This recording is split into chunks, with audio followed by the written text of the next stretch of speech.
बांग्लादेश से अभी तक हिंसा और उपद्रव की खबरें सामने आ रही थीं, लेकिन अब बांग्लादेश से एक दुखद खबर सामने आई है। बांग्लादेश नेशनलिस्ट पार्टी प्रमुख बेगम खालिदा जिया का निधन हो गया। देश की पहली प्रधानमंत्री ने 80 साल की उम्र में अंतिम सांस ली। तो वहीं आपको बता दें कि खालिदा जिया कौन थी, उनका व्यक्तित्व कैसा था, वो कैसे देश में 2 बार प्रधानमंत्री बनी और कैसे उनके भारत के रिश्ते थे, और अब खालिदा जिया की निधन के बाद क्या होगा। नमस्कार, आप देख रहे हैं न्यूज़ 18 का डिजिटल प्लेटफॉर्म। मैं हूं आपके साथ श्रुति श्रीवास्तव। बांग्लादेश की प्रमुख पार्टी और पूर्व प्रधानमंत्री बांग्लादेश नेशनलिस्ट पार्टी प्रमुख बेगम खालिदा जिया का निधन हो गया है। वह 80 साल की थी। वह लंबे समय से बीमार चल रही थी। ढाका के एवरकेयर अस्पताल में इलाज के दरमियान मंगलवार यानी 30 दिसंबर सुबह 6 बजे उन्होंने दम तोड़ दिया। डॉक्टर्स के अनुसार खालिदा जिया को लिवर का सिरोसिस, गठिया, डायबिटीज और हार्ट से जुड़ी गंभीर समस्याएं थी। पूर्व प्रधानमंत्री लंबे समय से कई तरह की बीमारियों से जूझ रही थी। डॉक्टर्स उनकी देखरेख कर रहे थे। साथ ही पिछले दिनों उन्हें वेंटिलेटर पर भी डाला गया था। द डेली स्टार के अनुसार 23 नवंबर को हार्ट और फेफड़ों में संक्रमण के कारण खालिदा जिया को अस्पताल में भर्ती कराया गया था। पिछले 36 दिनों में से उनका इलाज चल रहा था। उन्हें निमोनिया की बीमारी भी थी। और अब आपको बताएंगे कि आखिरकार जनाजे की नमाज कब होगी। पार्टी ने कहा है कि खालिदा जिया की जनाजे की नमाज कब होगी, इसका ऐलान बाद में किया जाएगा। अभी इसकी जानकारी नहीं दी गई है। पार्टी ने अभी उनके निधन पर शोक व्यक्त किया है। साथ ही सभी से उनकी आत्मा की शांति के लिए दुआ करने के लिए कहा है।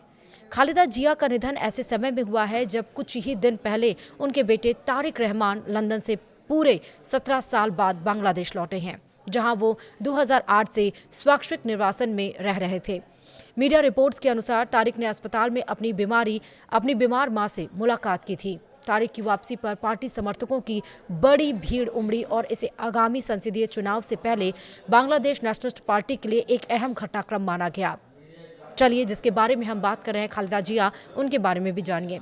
बांग्लादेश के पूर्व पीएम खालिदा जिया का जन्म 15 अगस्त 1945 को हुआ था। वो बांग्लादेश के संस्थापक जिया उर रहमान की पत्नी थी। उन्होंने पति जिया उर रहमान की हत्या के बाद राजनीति में कदम रखा। बांग्लादेश नेशनलिस्ट पार्टी की जिम्मेदारी संभाली। खालिदा जिया के खिलाफ भ्रष्टाचार के आरोप भी लगे। साथ ही साल 2018 में उन्हें जेल तक जाना पड़ा। हालांकि स्वास्थ्य कारणों से उन्हें रिहा किया गया, लेकिन वो घर पर ही नजरबंद जैसी स्थिति में रही थी। वह 2 बार बांग्लादेश की प्रधानमंत्री रही हैं। पहली बार 1991 से लेकर 1996 तक और दूसरी बार 2001 से लेकर 2006 तक प्रधानमंत्री रहीं। वह बांग्लादेश की पहली महिला प्रधानमंत्री भी रहीं। उनके पति जिया उर रहमान, जैसा हमने बताया कि थे, वह बांग्लादेश के एक सैन्य शासक और राष्ट्रपति रहे हैं। उन्होंने ही बांग्लादेश नेशनलिस्ट पार्टी यानी बीएनपी की स्थापना की थी। 1981 में उनकी हत्या कर दी गई और उसके बाद से पार्टी की कमान बेगम खालिदा जिया के हाथ में थी। अब उनकी जगह उनके बेटे तारिक रहमान पार्टी की कमान संभाल रहे हैं। वह 17 सालों तक देश से बाहर रहने के बाद पिछले दिनों ही बांग्लादेश लौटे। वह बीएनपी के एक्टिंग चेयरमैन हैं। उनका जन्म 15 अगस्त 1945 को हुआ था। अपने दौरा में वह बांग्लादेश के राजनीति में काफ़ी प्रभावी रही। हालांकि बांग्लादेश की दूसरी महिला पीएम शेख हसीना उनकी कट्टर विरोधी रहीं।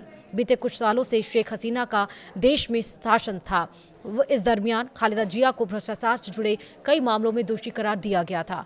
वह शेख हसीना के पीएम रहते लंबे समय तक हाउस अरेस्ट रहीं। पिछले साल देश की सत्ता से शेख हसीना के हटने के बाद मोहम्मद यूनुस की अंतरिम सरकार ने उनको रिहा कर दिया। हालांकि उम्र अधिक होने और स्वास्थ्य ठीक नहीं होने के कारण वह राजनीति में सक्रिय नहीं हो पाई। कट्टरपंथियों के साथ भी उनकी सहानुभूति थी। जी हां, हालांकि बतौर पीएम उनका भी कार्यकाल विवादित रहा। ऐसे आरोप लगते हैं कि अपने कार्यकाल के दरमियान उन्होंने देश में कट्टरपंथियों को शह दी। बांग्लादेश में कट्टरपंथी ताकत जमात इस्लामी को बढ़ावा मिला। जमात वही ताकत है जिसने बांग्लादेश की आज़ादी में पाकिस्तानी सेना के साथ मिलकर बांग्लादेश में कत्ले आम मचाया था। उसके नेताओं पर हत्या, बलात्कार, जनसंहार करने के आरोप लगे थे। दूसरी तरफ खालिदा जिया के पति और पूर्व राष्ट्रपति जिया उर रहमान पाकिस्तान सेना के अधिकारी थे और बांग्लादेश की आज़ादी के वक्त उन्होंने ही अपने पाकिस्तानी कमांडरों के खिलाफ बगावत की थी। वह भी शेख मुजब्बिर रहमान की तरह देश की आज़ादी के नायक थे। हालांकि बाद में उन्होंने जो पार्टी बनाई वह कट्टरपंथियों के करीब चली गई।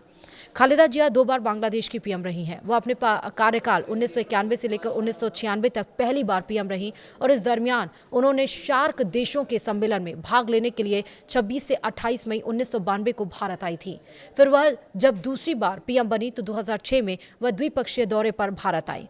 उस वक्त भारत में दिवंगत पीएम मनमोहन सिंह की सरकार थी। वहीं देश की पहली पीएम खालिदा जिया 1991 से 1996 तक बांग्लादेश की प्रधानमंत्री, जैसा हमने बताया। फिर उनका कार्यकाल दूसरा टर्म 2001 से लेकर 2006 तक रहा। देश की पहली प्रधानमंत्री वो थी। बांग्लादेश के पूर्व राष्ट्रपति सेना प्रमुख जिया रहमान की पत्नी थी। खालिदा जिया ने 1991 के राष्ट्रीय चुनाव में जनमत के जरिए सत्ता में वो आई थी। उनके कार्यकाल के दरमियान संसदीय सिस्टम के बहाल किया गया और स्वतंत्र और निष्पक्ष चुनाव सुनिश्चित किए गए। साल 2007 में जब सेना समर्थित कार्यवाहक सरकार ने सत्ता संभाली तो खालिदा जिया को शेख हसीना सहित कई अन्य राजनीतिक नेताओं के साथ जेल में डाल दिया गया था। बाद में जिया को रिहा किया गया और उन्हें 2008 का संसदीय चुनाव लड़ा उन्होंने, लेकिन उनकी पार्टी जीत हासिल नहीं कर सकी। उनके परिवार में उनके बड़े बेटे तारिक, उनकी पत्नी और उनकी बेटी हैं। अब तारिक रहमान जब आए हैं, और वो आए इसलिए थे कि उनका कहना था कि उनकी मां बीमार हैं, लेकिन अब 20 दिनों तक वेंटिलेटर पर जिंदगी और मौत के बीच लड़ते लड़ते आखिरकार वो दुनिया को अलविदा कह गई। वीडियो में इतना ही। नमस्कार।